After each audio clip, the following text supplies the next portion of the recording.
अस्सलाम वालेकुम व्यूअर्स, जैसे कि आप देख रहे हैं मैं हूं शहजाद और ये है मेरा यूट्यूब चैनल शहजाद स्पीक्स। और आज मैं आप लोगों को ये बताना चाहता हूं कि कोई भी रेंट के ऊपर जब मकान लेता है, रेंट में मकान लेने वाला और देने वाला दोनों कैसे सेफ रह सकते हैं।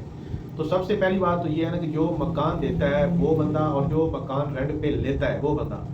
उन दोनों को आपस में जानना बहुत ज़रूरी होता है। क्योंकि बाज़ दफ़ा ये होता है कि कुछ लोग जो है वो आउट ऑफ सिटी से आते हैं, जिनको जो है कुछ लोग नहीं जानते यहाँ के मकामी, तो वो रेंट के ऊपर जैसे मकान ले लेते हैं, उसके ऊपर रिहाइश रख लेते हैं। फिर उसके बाद ये होता है कि वो उसको वेरिफिकेशन नहीं उसकी करवाते। वेरिफिकेशन ना करवाने की वजह से कुछ टाइम गुजरने के बाद या वो किसी के साथ उनकी लड़ाई होती है या वो कुछ गलत या उल्टा काम करते हैं, जिस वजह से फिर पुलिस केस बन जाता है और इसी इशू की वजह से मालिक मकान जो है वो फंस जाता है। तो इन चीज़ों से बचने के लिए क्या क्या करना चाहिए और जो है वेरिफिकेशन कैसे करवानी चाहिए, तो वीडियो बनाने का मकसद ये था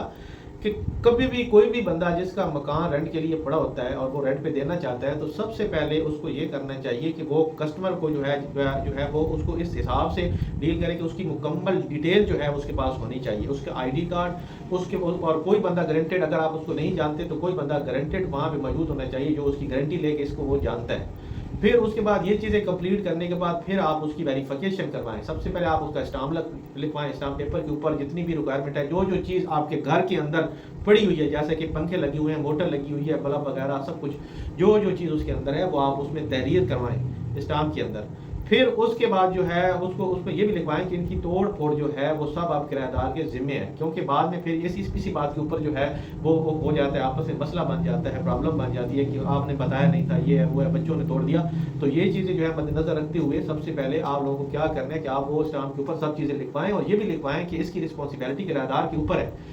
ये चीज़ें करवाने के बाद फिर आपने क्या करना है कि आपने जो किराएदार है उसको अपने साथ लेना है, खुद साथ जाना है, जाके थाने में उसकी वेरिफिकेशन करवानी है और रजिस्ट्रेशन करवाने के बाद फिर आपने उसको चाबी देनी है, घर का पूरा जायज़ा लेना है। जायज़ा लेने के बाद फिर आपने बोलना है कि जो जो चीज़ जहाँ पे पड़ी हुई है ये हमें जब आप छोड़ जाएंगे तो वहाँ पे हमें ये मौजूद चाहिए।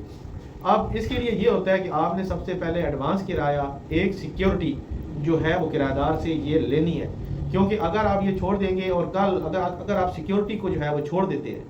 कल अगर किराएदार घर को छोड़ के चला जाता है, सिक्योरिटी आप नहीं लेते, चलो एडवांस किराया आप ले लेते हैं, लेकिन वो एडवांस किराए की बाद में अगर 1 महीना किराया लेट करता है, उसके बाद वो उसने आपको सिक्योरिटी भी नहीं दी हुई और वो मकान छोड़ के अचानक आपसे पूछे बगैर वहाँ से रुखसत हो जाता है, और जो बाद में उसका बिजली का बिल आता है तकरीबन 50-50 हज़ार बिल लोगों के पेंडिंग है। जब इतना बिल आ जाए तो वो सिक्योरिटी भी नहीं दी होती, उसके बाद ये सारा जो बिल होता है ये मालिक मकान खुद इसको पे करता है, जो कि उसके लिए जो है ना फ़ायदेमंद नहीं है। तो अगर चीज़ें पहले कंप्लीट की जाएं तो बाद में ये मसाइल नहीं बनते। और कभी भी किसी भी जो है जिसको आप नहीं जानते आदमी को उसको मकान ना दें, ख़ास तौर पे उन लोगों को जिनकी फैमिलीज नहीं होती, अकेले होते हैं किसी मोहल्ले में या किसी गली में, उनको मकान आप हरगिज़ न दें, क्योंकि बाद में बहुत से मसाइल बनते हैं, बहुत सी प्रॉब्लम्स आती हैं और इसी वजह से जो है वो हमारा माशरा जो है ना वो थोड़ा सा ख़राब हो रहा है। क्योंकि हम जो है ना जो बैचलर्स होते हैं उनको मकान देते हैं रेंट के ऊपर, बाद में उसी मोहल्ले के अंदर वो जो है ना बहुत से ऐसे हो जाते हैं यानी कि काम, जिस वजह से बहुत शर्मिंदगी उठानी पड़ती है। तो इसलिए मैंने आज वीडियो इस मकसद के लिए बनाई ताकि जिन लोगों को इस बारे में नहीं पता